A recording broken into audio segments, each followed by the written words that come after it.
you know, where do you keep your Super Bowl rings? Is that something that's very prized that you keep in a, very special place? I know I've heard some people say, man, I just got them at the house.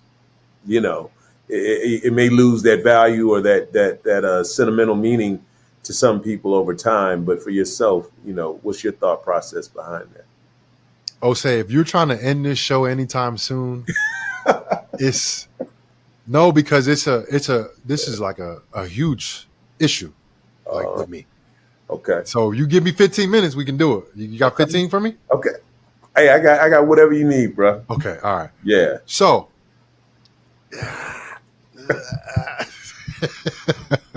this is the real. Osei, I do not have my Super Bowl rings. A few years ago, my house got robbed. I was going to Florida to see my mother for Mother's Day. I came back. Somebody broke into my house. They stole a lot of different things, but of course, my two prized possessions that, of course, they cost money, but they were the priceless things that I had in my house. Wow. So I came back to a house that was torn apart. I beeline to my bedroom, and I didn't have them in a protected place. I had them kind of out in like a trophy type situation. And they took them. And I was a victim. They targeted me. And they weren't like sloppy. They were very tight. They didn't take my laptops, my iPad. They didn't take anything that you can track. It took like some expensive things, but like I said, there was nothing more valuable than my two Super Bowl rings. Man. And the reason why I said I needed some time is because it sent me into like a long depression.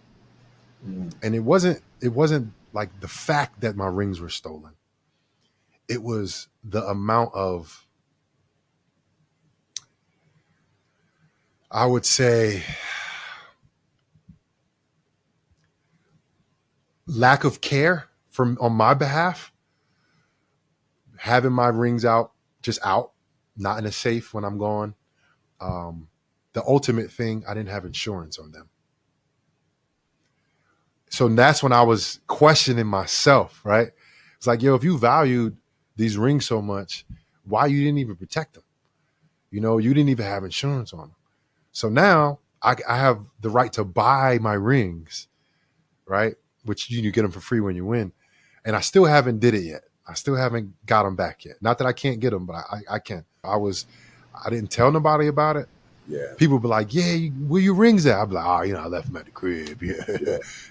And in the back of my head, I'm like, man, stop asking me about my rings. It was hard for me to get over. Then my dad's like, yeah, can you bring your Super Bowl ring? I'm like, nah, I can't bring them. Yeah. I didn't tell nobody. I was embarrassed.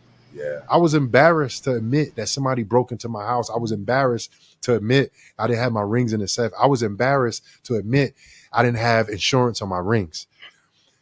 So that sucked for me, and I, like I said, I didn't have them in a special place. They were kind of like, with other things that were like, my trophies, and they were in my bedroom, which was locked. My house was, and that's another thing too. I don't even know if I left my bedroom locked. I have cameras. They cut the cameras. I don't know if I locked my bedroom. I don't know if I have locks in my house. I have locks on the exterior of my house. Osei, I might have left my door open, bro. Yeah. You know what I'm saying? So that when you ask me about the rings, it takes like that type of turn, because I started questioning myself a lot. Like, am I doing all the things to actually protect what's mine? So I've definitely had like a come to God type of moment after that, and started, trying to take the necessary steps to protect myself, staying on top of all my security stuff with my cameras, get notifications, who's coming to my door, who's walking around the house, late at night, you know what I mean? Stuff like that, which I never was really, I got an alert that night, when I just ignored it. I got an alert, and if I'd have paid attention to the alert, it would have showed me that my power was disconnected. And then I would have called my neighbor, and then my neighbor would be like, oh, nothing's wrong with my power. You know what I mean? Like, I could have did something. Mm-hmm. So that's the reason why I kind of, there's multiple different reasons why I kind of went into that, depression. But